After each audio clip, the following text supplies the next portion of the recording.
Welcome and welcome back to the Marketing Made Inclusive podcast. You have myself, Joyann Boyce, and today we have Jade. Say hey, Jade. Hello. I thought you were going to say hey, Jade. I have to draw the line somewhere. Today's going to be a really light one, actually. We are wrapping up the first season of Marketing Made Inclusive. This episode is episode number 23, I believe. I think so. And I'm just proud we made it to 23 because, to be honest, a podcast has been on the books for a while with Arima, with myself. And it was one of those things that when we committed to, both Jade and I have such high standards for what we do. And we wanted to make sure that we can get everything on point and the way we like it. And this has been a learning journey. It really has. Definitely. I think the biggest one has been captions and getting And transcripts. Yeah. it was one of those things that I think was really important for us to actually do a podcast and to stand by like our inclusive marketing principles and really actually be on the other side. Yes, definitely. To see what it's like from the content creator perspective. Because we add captions and we add transcripts and stuff to our social media posts regularly and like client stuff, but those tend to be like one project, then you wrap it up and you're good to go. You know, you have a good period of time to work on it and it's already planning ahead. But this process of getting the podcast out, especially when we were doing it weekly for a little bit, Mm, I yeah. think we went through like, or no, I say we, but Jade, you went through like what, 4 or 5 different softwares? Yeah, it was a few. And there were some that were like editing softwares and some that were transcript softwares and then some that did both. So it's also, I think, interesting to like see the technology and where we're at there because we can only do as much as the technology allows us to do to a point. So it shows how much like things need to catch up. And this is one area that I am excited. I think we might do it once we take a pause on the season to look at the inclusivity around podcasting.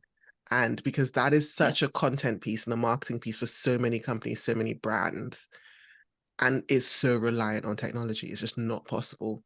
And with all the advancements of I made the assumption, especially when I was recommending to clients about transcription, I was like, yeah, just do it. Just do it. It's easy, Like, why not? Yeah. So now it's been really good for us to have a perspective on where the technology is to do it. Also the Yeah. time The to time. get it correct, we drastically Yes. underestimated. Yes. I do think I have quite a high standard when it comes to the transcript. And so the time it takes is longer than you would think. hmm hmm So this has been an humbling experience. I'm so excited. So for this episode, we're actually going to take a look back on all, not all, but our highlights from the past 23 episodes. I am going to pass it over to you, Jade. What is your first highlight? Oh, say episode number and title as well, because some of them, like, Yeah. the other challenging of podcasts is naming episodes has been an art form as Yes. well. So many things learned. I do think it's harder than 100%. naming Yes. blogs as well. Yeah, it needs to be because blogs can somewhat be straightforward. It can somewhat be just like educational, whereas podcasts need to sound enticing. hmm They need to be able to be read enticing and not just answer. Because I think with blog titles, you're kind of answering a question and that's going to be Yes. served. Whereas with podcasts, you need to answer what people think they want to know, but also represent what's been said in the podcast and some of our episodes. Anywho, what is your Yes. first one you want to take a look back at? Speaking of naming episodes, this is one of the first ones we struggled with, I remember, and it's an oldie. It's episode number 8, The Mm. Importance of Visual Representation with Jess Helens. This one was a struggle to name because you two talked about so much, and that's one of the reasons why I love it. Such a wide variety of conversation happened within that episode. That is one of my favorite, and that was the one I was thinking about with naming struggles as well.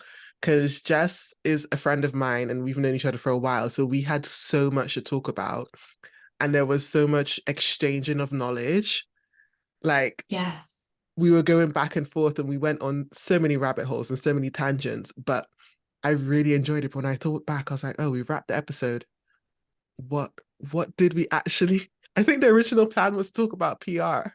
I didn't even touch on that. You don't want to mention. That is a good episode. That was a good one video as well because I think you Yes, added it was the one of our earliest. And the stories that came out of that were so, both of you had so many great stories, just like so much experience. It was so funny. It was just like, it had so many boxes ticked. yeah, and that's we have to have Jess back. We need 100%. Jess. We need you back because first of all, we need to actually talk about PR, which is what we had you on because Jess has Still a didn't fully huge understand it. a huge amount of PR experience, and that's who I always go to when I want to like dive into that. But yeah, I think my funniest, the bit that I like the most is from your edit, where you added the photo of, I think it was, yeah, they were trying to represent plus size tights. And instead of just hiring a fuller size model, they put a water bottle, like a machine. You should. There were found so many, so I had to choose the highlights to put in the actual thing because I couldn't fit them all. I was just like, what? Why? I know. I know. All right. So one of my faves, if we're going into the early ones, Mhm. I think a early one for me, Jess was on there, but the one with Andy Torn. Why, episode 10, why marketing needs to be intersectional. Now, Yes. that is one of my faves because I think it was at the end of the episode, I say to Andy, um, if you can create a campaign that just represents trans individuals and da da da, da, and Andy just went bat bat bat, and it just I think about it so often because it was just such a beautiful description of a campaign one. But I think that episode inspired my whole thinking about we need more beautiful, mundane things in marketing. Yes.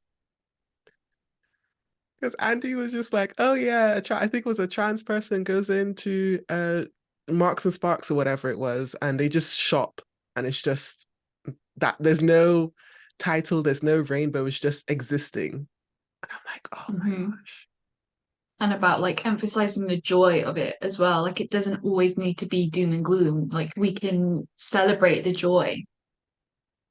That yeah, that conversation with Andy was really, really insightful for me because I'm just like, so much of marketing is around provoking an emotion, but for some reason, when it comes to inclusivity, representation, diversity, people go to it has to be either superhero, like, oh my gosh, look at this Mhm. person doing this. I can't believe they're doing it. Or it has to be doom and gloom. We need to help. There's just no joy. There's no everyday. There's no Yes. here's just life. Um, so yeah, that's one of my faves. And again, I think everyone, this is the other thing, everyone we've had, we can have again because it keeps the conversations were so Yeah. good. Yeah. 100%. I think about that often, how we need to get Andy back. We need to get Andy back because we need to, and that's another one where the plan was to dive. I can't even remember what it was. Was it automated something? Again, I don't fully understand it.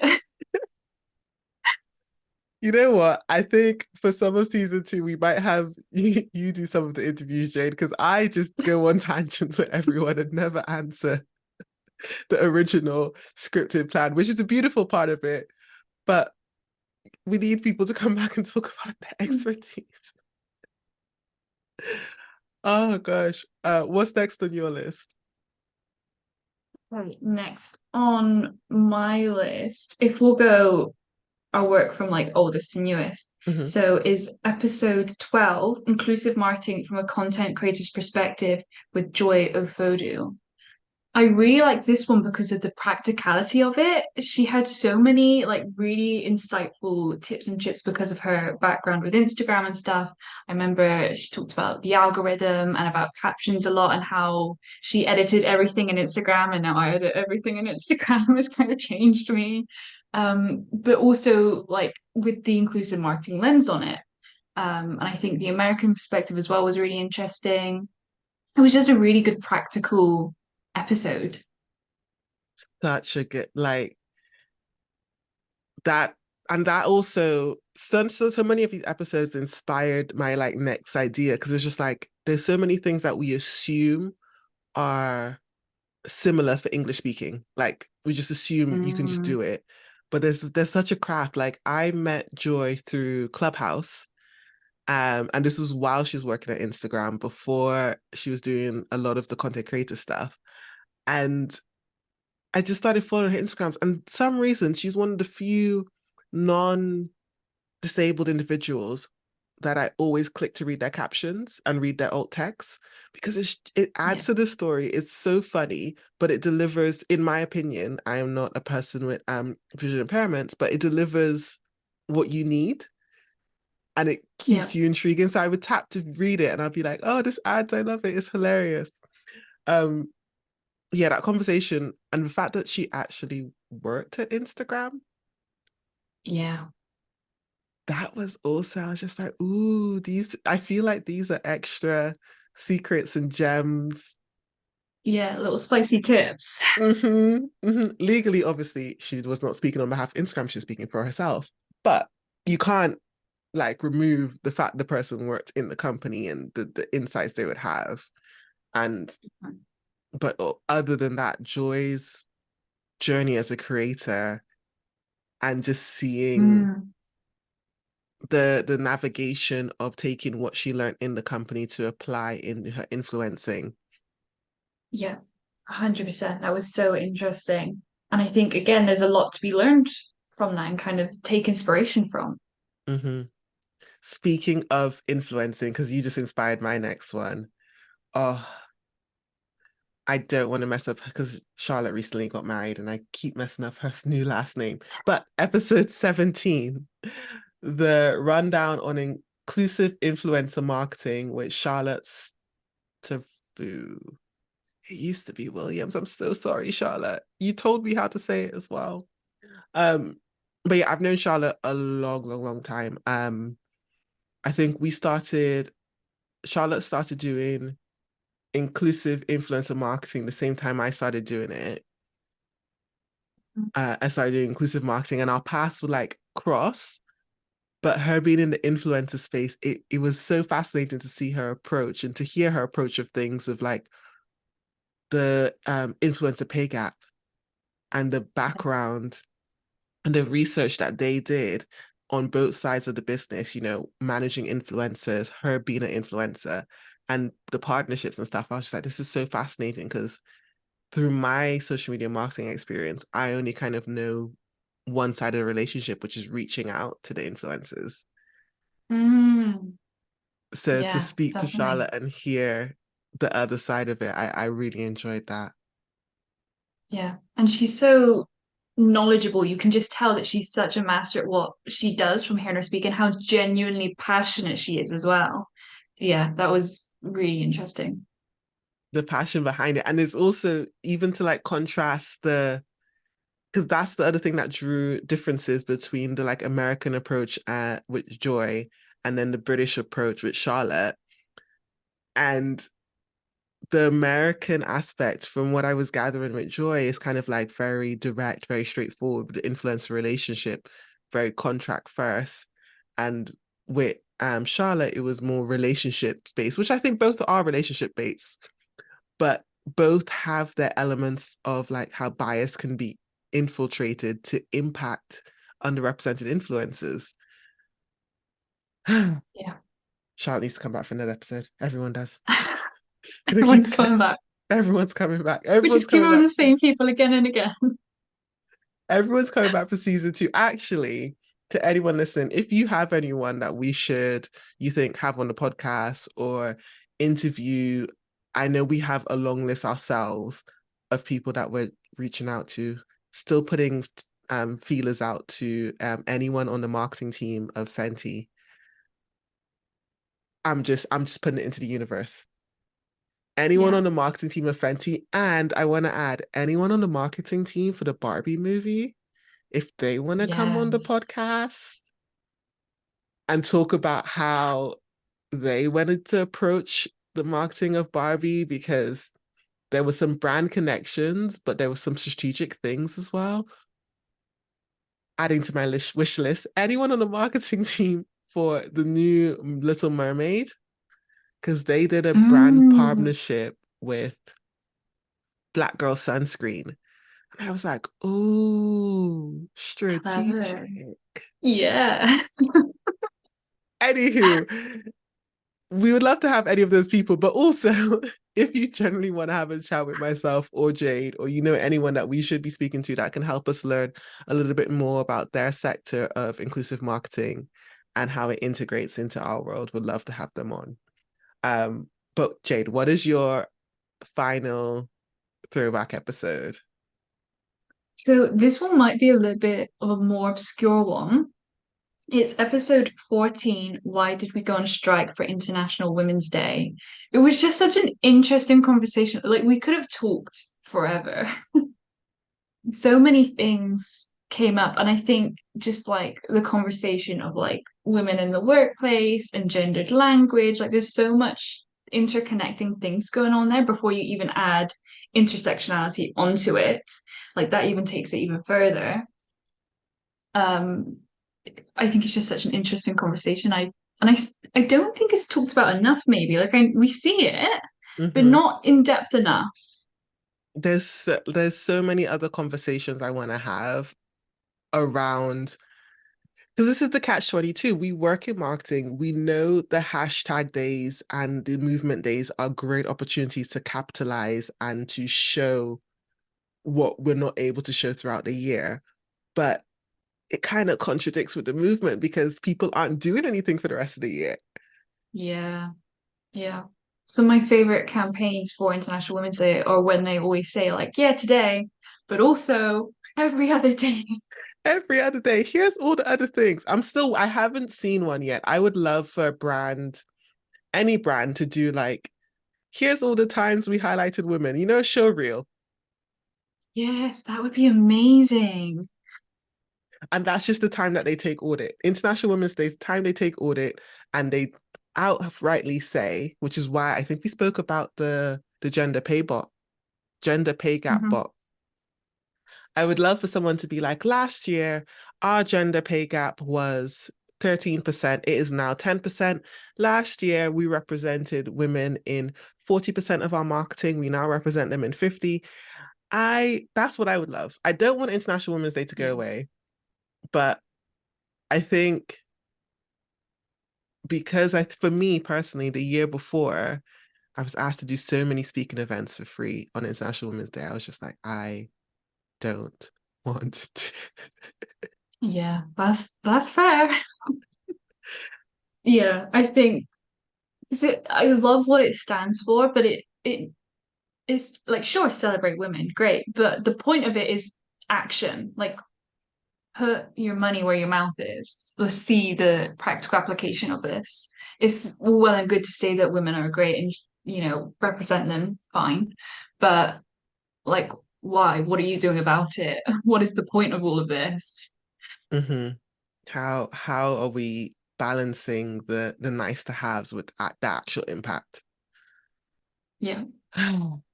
Gosh, okay. I'm trying to think of my last one. I'm stuck between episode 11, when brands missed the mark with Sainsbury's, the case study, because that was Yeah. a fun little case study to do, and episode 13, portraying love inclusively in marketing. which was our kind of like Valentine's Eve, but not Valentine's Day one. Uh, Yeah, more about the mundanity as well. yeah, which I think that's okay. I'm gonna go with episode 13 because I think my personal strapline, ew, um, for 2024 is gonna be mundane inclusivity.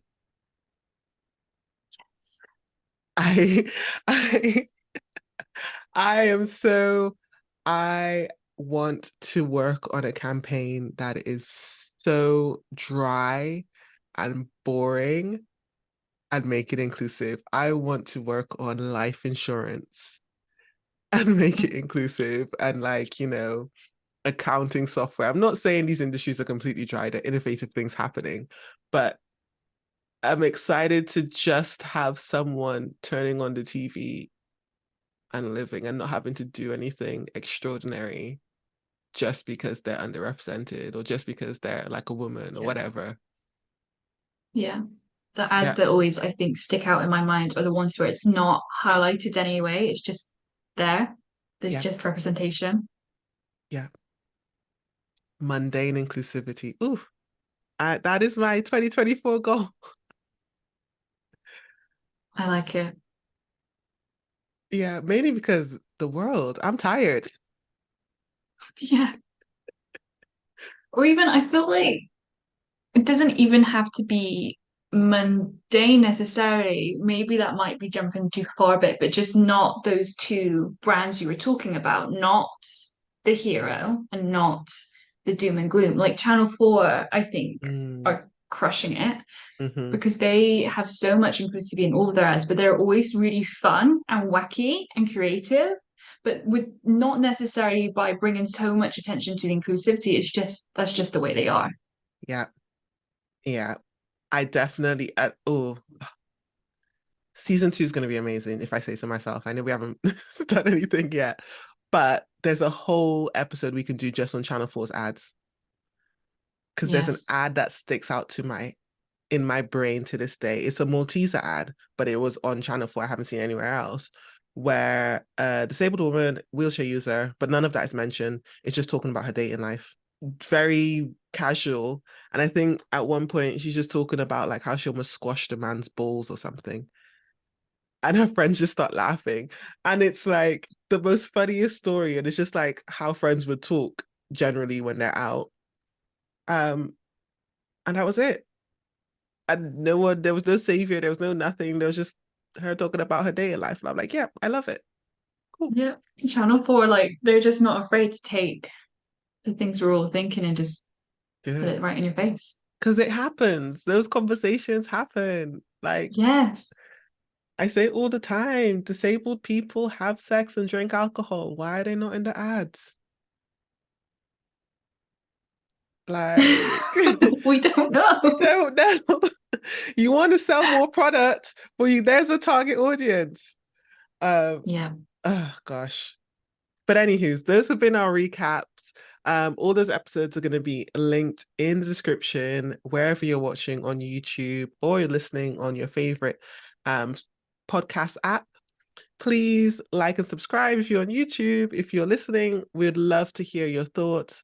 Feel free to leave us a review on Apple Podcasts. It'll help get the podcast out there and share with your network because we want to make inclusive marketing the industry standard and sharing this podcast with your friends, work friends.